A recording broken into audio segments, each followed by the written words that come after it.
Hey, what's up guys? This is Elliot back with another easy German grammar lesson. Today we're going to be talking about nouns, noun genders, noun plurals, and noun articles. So obviously we have a lot of nouns for this lesson, and as you can see, these nouns are divided into 3 columns, one for each gender. That's because every noun in the German language belongs to one of 3 genders, masculine, feminine, or neuter. All of the nouns on this page are people, and so for the most part, their natural gender will also correspond with their grammatical gender. Der Mann, der Vater, der Sohn, der Freund, der Schüler, the man, the father, the son, the friend, and the school-age student are all masculine people, so they belong to the masculine gender. Die Frau, die Mutter, die Tochter, dieFreundin, die Schülerin, die Studentin, the woman, the mother, the daughter, the female friend, the female school-age student, and the female university student are all feminine people, so they belong to the feminine gender. Das Kind, das Paar, and das Mädchen, the child, the pair, and the girl are a little different. Since the gender of the child isn't explicitly said in the word, it could be either gender, so the word das Kind belongs to the neuter gender. Das Paar,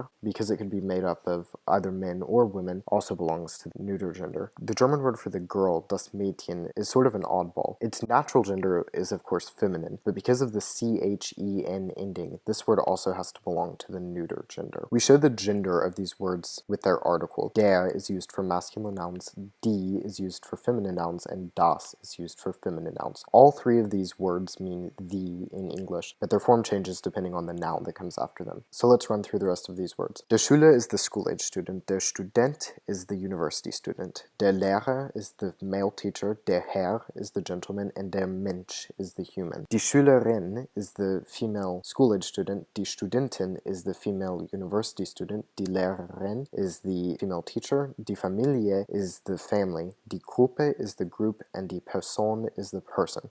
Die Familie and die Gruppe could have members belonging to either gender, but die Familie and die Gruppe both belong to the feminine gender. Die Person also belongs to the feminine gender.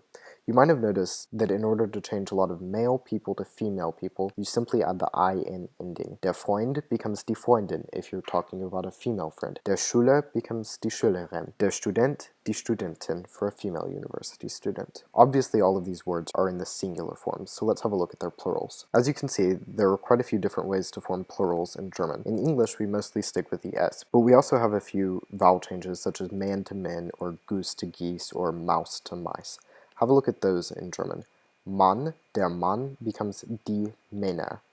Der Vater becomes die Väter. Der Sohn becomes die Söhne. So sometimes we also add an ending in addition to putting the umlauts on the vowel. But for the most part, we just have to add an ending, or in a couple of cases, do nothing at all, such as der Schüler, die Schüler, der Lehrer, die Lehrer. Have a look at the feminine plural endings. For the most part, we're just adding an N. With these words that have an IN, we add an NEN ending. You'll also notice that all of the der articles for masculine and the das articles for neuter become die in the plural. That doesn't mean that they become feminine, it just means that the article changes to the same as the feminine form in the plural. In other words, the gender doesn't matter in the plural. But in German, it's not only people who have genders. Every noun in German has a gender. So words like der Grund, the reason, der Tag, the day, der Kopf, the head, which definitely don't have genders in English, do have genders in German. Der Grund, die Zeit, the time, das Jahr, the year. For these words, it's mostly not the meaning of the word, rather the form of the word that determines their gender. So have a look at the forms of the words. The masculine words are mostly one-syllable words which end with a consonant. Many of the feminine words end with an E in their singular forms. Die Frage, the question, die Schule, the school, die Woche, the week, and die Seite, the side. A lot of the feminine nouns are also abstract concepts like the time, or the question, or the work. I can't touch the time, or the question, or the work. They're not physical objects, so a lot of times words like that will be in the feminine gender. A lot of the neuter words happen to have transferred into English as well. Das Land means the country, das Haus, the house, das Ende, the end, das Leben, the life, das Problem, the problem. These are words that exist in German and in English, and a lot of those are neuter. For the most part though, you'll just have to memorize the genders of nouns, although a couple of these tips may help you. Let's review this vocabulary. Der Grund, the reason, der Tag, the day, der Kopf, the head, der Fall, the case, der Weg, the way, der Monat, the month, der Begriff, the concept, der Name, the name, die Zeit, the time, die Frage, the question, die Hand, the hand, die Arbeit, the work, die Welt, the world, die Schule, the school, die Woche, week, die Seite, the page, das Jahr, the year, das Mal, the time or the instance,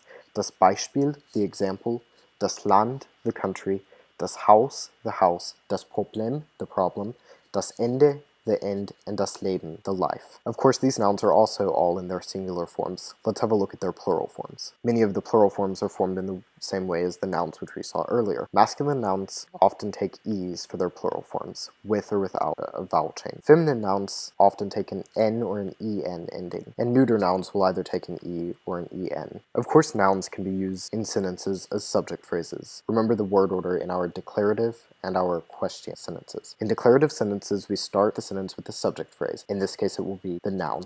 Der Mann heißt Matthias. The man is called Matthias. Das Mädchen kommt aus Italien. The girl comes from Italy. With questions, we can start with a question word, and then we have our verb, and then we have our noun phrase. Wo wohnen die Schüler? Where do the students live? Verstehen die Töchter? Do the daughters understand? Geht das Kind nach Amerika? Does the child go to America? Braucht der Mensch die Schule? Does the human need school? Die Herren machen das. The gentlemen do that. dieFreundin sagt das nicht. The female friend or the girlfriend doesn't say that. Die Studentin fragen alles. The students ask everything. Remember to conjugate your verbs. When you have a singular noun, such as der Mann or das Mädchen, your verb will end with a T. When you have a plural subject, such as die Schüler, die Tochter, then your verb will end with an en, wohnen, and verstehen. When we want to replace these nouns with pronouns, we do so by the gender of the noun. Der Mann becomes the man, he. Das Mädchen, because it has a separate natural gender versus grammatical gender, can either take s if we're referring to its grammatical gender, das, or sie if we're referring to its natural gender, the girl. Die Schüler, plural nouns become sie,